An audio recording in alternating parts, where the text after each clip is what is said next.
This is my Animal Adaptations Desert Edition PowerPoint that a student would create at the end of my lesson. Adaptations are something special about the animal that helps it survive. This is the alien that I created.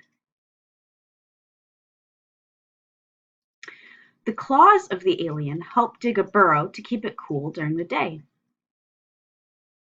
The alien wears pale clothes to stay cool. The light color does not absorb as much heat as dark colors would.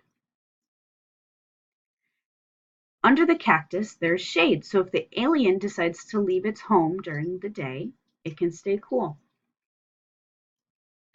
The alien has large eyes to help it see in the dark, so it can hunt better. The alien has long arms and legs to help its blood stay cool. The end.